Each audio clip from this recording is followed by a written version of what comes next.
मैं यह वीडियो बना रहा हूँ बहुत विशेष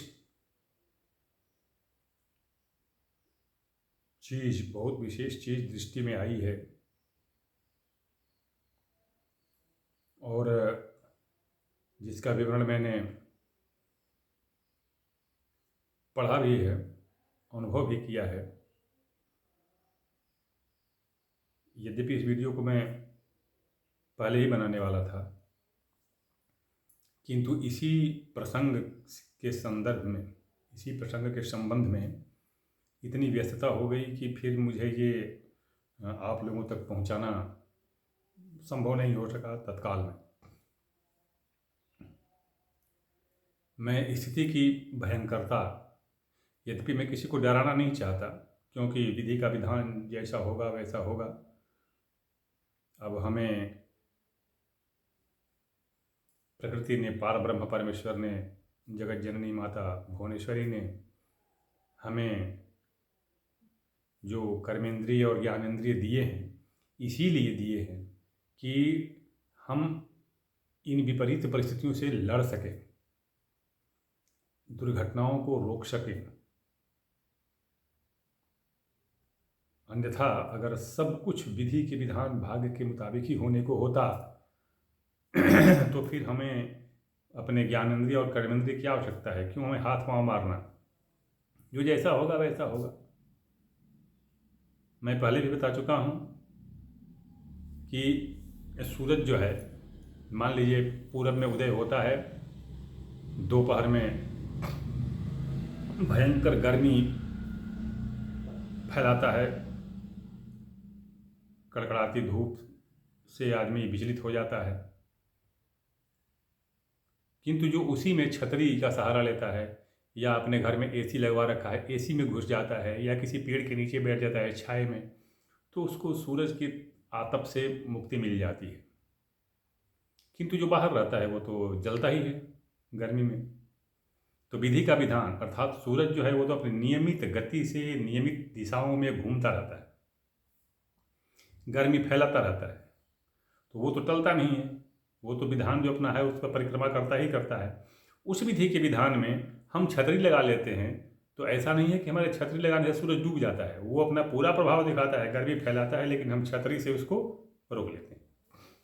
ठीक इसी तरह से विधि का विधान तो अपना जो होगा सो होगा ही।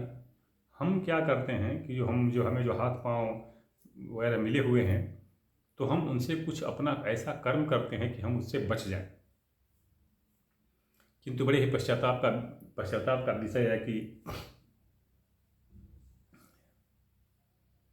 या समय का परिवर्तन है, ग्रह का फेर है, या हमारी उच्च शिक्षा का प्रभाव है कि कोई भली बात भी बताएं तो उसमें भी उनको खोट नज़र आती है। या जैसे मैं अगर कोई उपाय बताऊं तो उसमें लोग पहले ही नकारात्मक दृष्टि से क्या देखते हैं कि हो न हो पंडित का इसमें कोई अपना स्वार्थ छिपा हुआ है, या कोई चीज़ बेचना हो, या पूजा के लिए बुलाना हो, या दक्षिणा लेनी हो, वगैरह वगैरह। पहले ये चीज़ सोचते हैं, यह नहीं सोचते कि हाँ इसका प्रभाव अच्छा क्या होने वाला है, हमको लेना चाहिए, धारण करना चाहिए, पूजा करना चाहिए, करवाना चाहिए। ये नहीं सोचते, पहले ही दिमाग में ये बात आ जाती है कि इसमें क्या स्वार्थ छिपा है। तो ये कोई बहुत बड़ी बात नहीं है। सुंदरकांड में तुलसी बाबा पहले ही लिख गए हैं कि भय उत्कंत पर विधि विपरीता, हित अनहित मानहुरिप प्रीता, काल रात्र निश्चर कुल केरी, अत्य सीता पर प्रीति घनेरी। तो ये जब ऐसा होता है तो आदमी की बुद्धि मारी जाती है, सोच ही उल्टी हो जाती है। उसको मतलब कि जिसको हम सकारात्मक रूप से सोचना चाहते हैं, अच्छी दिशा में सोचना चाहते हैं, वो नहीं सोचने देता है, नकारात्मक पहलू पर पहले ही विचार चला जाता है। तो जो भी हो, मैं इसके विषय में क्या कहूँ, जब वही है कि हित अनहित मानहुरिप प्रीता, भले की बात बताओ तो उनको लगेगा कि ये जो है अपने भलाई के लिए, अपने लाभ के लिए, या कुछ ठगी पाखंड का कुछ हिस्सा बना के रखा है पंडित ने। चलिए जो भी, मैं बता दूं कि ग्रह और समय बड़े विकराल हो चुके हैं, हो चले हैं। और प्रत्येक राशि वाले को बहुत सावधान रहना है, बहुत चैतन्य रहना है। जहाँ तक हो सके इनके निवारण का उपाय कर लेना है।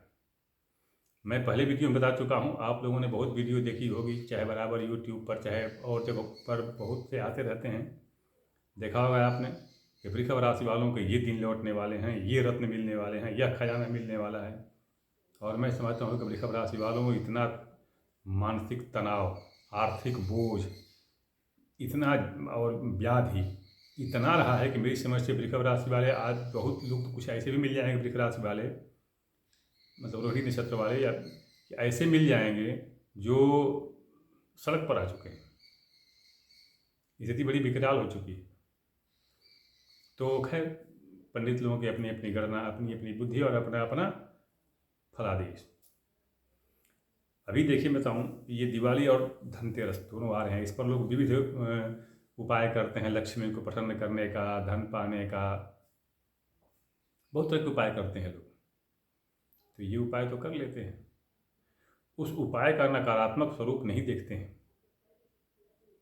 जैसे हम मान लीजिए हमको कोई शरीर में कोई दर्द है, तो हम पेन किलर जैसे एनाल्जेसिक के टैबलेट के रूप में कुछ, जैसे मान लीजिए साधारण रूप में एनासिन, पैरासीटामॉल या इब्रूफेन ले लेते हैं, या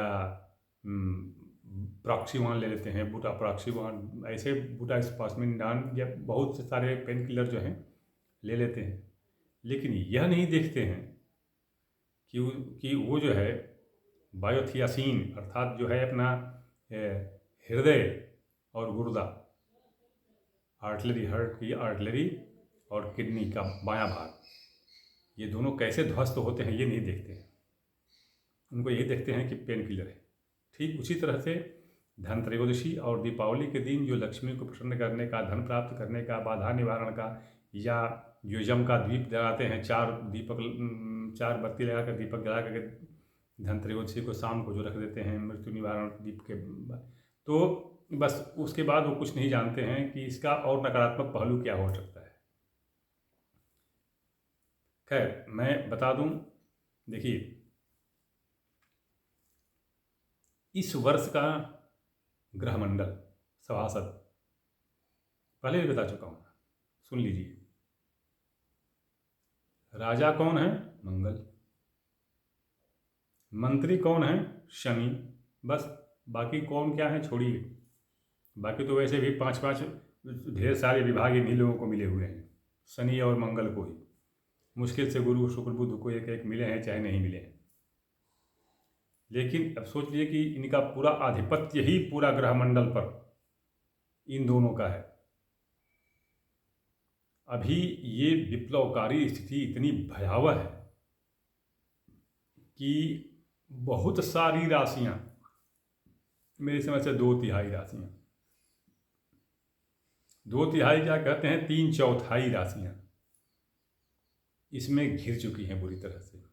वृषभ राशि वाले, आप आज तक आप लोगों ने भविष्यवाणी सुन रखी होगी, फलादेश सुन रखा होगा कि ये रत्न मिलने वाले हैं, ऐसा सुख आने वाला है, ये चमकने वाली है भाग्य। मैं बता दूं कि भैया चैतन्य होइए वृषभ राशि वाले, बिल्कुल सचेत हो जाइए। बहुत विपरीत परिस्थिति है आपके साथ। मानसिक तनाव, आर्थिक बोझ, रोग व्याधि, मुकदमा, ये इतना है वृषभ राशि वालों के पास कि वृषभ राशि वाले बहुत ही प्रताड़ित हो चुके हैं। अभी देखिए मैं बताऊंगा आपको कि दीपावली के दिन से क्या गड़बड़ हो रहा है। दीपावली के दिन क्या, वो धनत्रयोदशी को ही सुन लीजिए, उसी दिन से क्या गड़बड़ होने वाला है। अमावस्या तो तभी होगी जब सूर्य और चंद्रमा एक साथ होंगे। संयोग से सूर्य अपनी नीच राशि में तुला में चंद्रमा के साथ आ रहा है, पहली चीज। शनि जो मंत्री है वर्ष का, मंगल अपनी नीच राशि कर्क में है, तो राजा नीच, मंत्री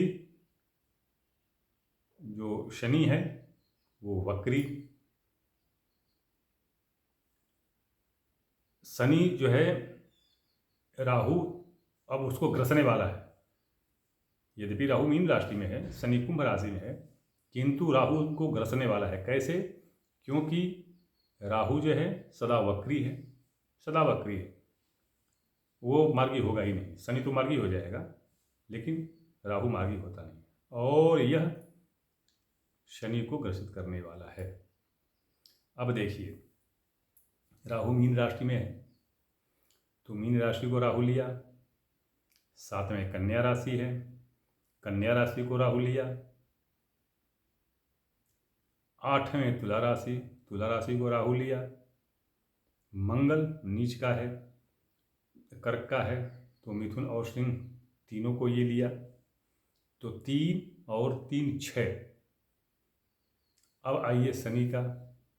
शनि जो है कुंभ राशि में है, शनि कुंभ राशि में है अपने घर में, किंतु शनि वक्री हो जा रहा है, शनि वक्री हो जा रहा है। अब शनि के वक्री होते ही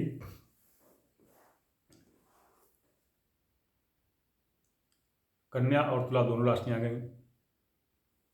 मेष राशि को शनि ले लिया, शनि वैसे मेष राशि शनि का नीच है, तो अब आप देख लीजिए 12 राशियों में से 10 राशियां तो ऐसे ही चली गई। कारण क्या है? क्योंकि शनि, देखिए शनि अकेले नहीं है, शनि राहु से ग्रसित है, क्योंकि राहु पीछे चल रहा है, शनि आगे जा रहा है। कुछ दिनों के लिए शनि वक्री है, किंतु शनि फिर मार्गी ही होगा, किंतु राहु कभी मार्गी नहीं होगा।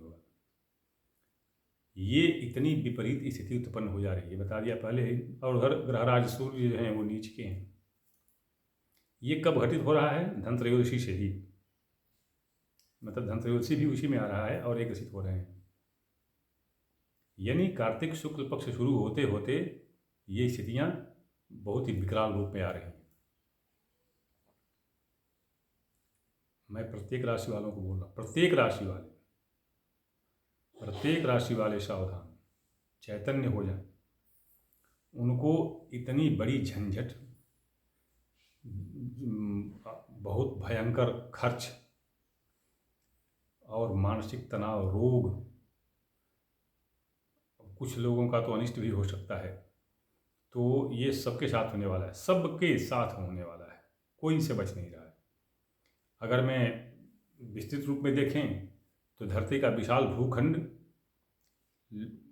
लहूमय हो जाने वाला है, मतलब लहूलुहान हो जाने वाला है। ये ऐसी स्थिति आ गई है। ठीक है, मैं वही बताया कि जो अपना छतरी लगा लेगा, एसी में चला जाएगा या पेड़ के नीचे चला जाएगा, वह तो सूर्य की चिलचिलाती धूप से मुक्ति पा जाएगा, और अन्यथा जो बाकी हैं उनको तो झुलसना ही है। ये ऐसी स्थिति, जब ऐसी स्थिति आ रही है, कहीं न कहीं कभी न कभी आई है, तभी बृहदलोमा ने इसका वर्णन किया है और सचेत किया है। रोमवेधा और बृहत्कुंजा को इन्होंने सचेत किया था, और तभी उन्होंने इसका बताया था कि ऐसी ऐसी स्थिति हो रही है, तुम लोग ध्यान रखना, ऐसा अवसर फिर तुम लोगों को कभी नहीं मिलेगा। जो चीज़ चाहो तुम इस मध्य में कर सकती हो, इसके अलावा तुम्हारे लिए कोई अवसर नहीं है। और ये दोनों राक्षसियाँ, एक जो है मंगल की प्रतिनिधि करती है, एक शनि की प्रतिनिधित्व करती है, और विकराल रूप से इन लोगों ने संसार को तहस नहस किया था। और मैं देवताओं की गलती क्यों कहूँ, विधि का विधान ही हो सकता है, या दूसरे रूप में देखिए तो मात्र मनुष्य ही नहीं भगवान की उपज है। प्रत्येक प्राणी, कण कण तृण, जड़ जंगम थावर जो भी है, सब ईश्वर की रचना है। कोई भी ईश्वर का भक्त हो सकता है। जिस तरह से भगवान भूत प्रेत जिन्न बैताल या कीड़े मकोड़ों को उत्पन्न करते हैं, तो उनके भी खाने की व्यवस्था करते हैं, उनके भी भोजन की व्यवस्था करते हैं, तो उनके भोजन की व्यवस्था से हमें तकलीफ होती है।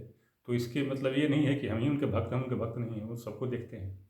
ठीक उसी तरह से इन दोनों को भी, राक्षसियों को भी ये समय, यही अवसर मिला था, ऐसी ही स्थिति आई थी, और बृहदलोमा ने बताया था कि इस अवसर का लाभ उठाओ, तुम लोग जितना सुख चाहो ले सकती हो, जितना धन सुख वैभव जो भी चाहो प्रभाव सब इकट्ठा कर सकती हो। और फिर संसार में तहलका तहस नहस मचा कर रख दिया था।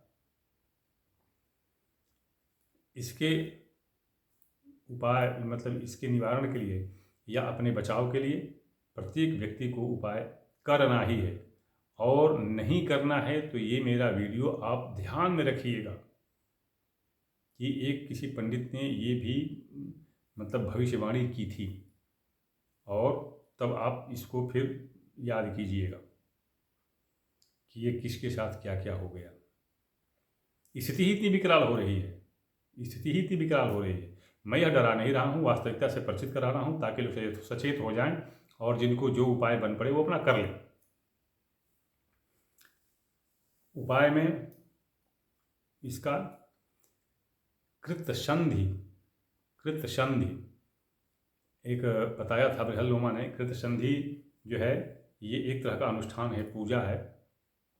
ये जो इससे परिचित होंगे, कराए होंगे कभी, वो लोग पंडित लोग जानते होंगे। कृतसंधि 7 तरह से होती है और प्रत्येक का एक दिन निर्धारित है, मतलब रविवार से लेकर शनिवार तक कि किसको किस दिन कराया जाएगा, उस दिन कराते हैं।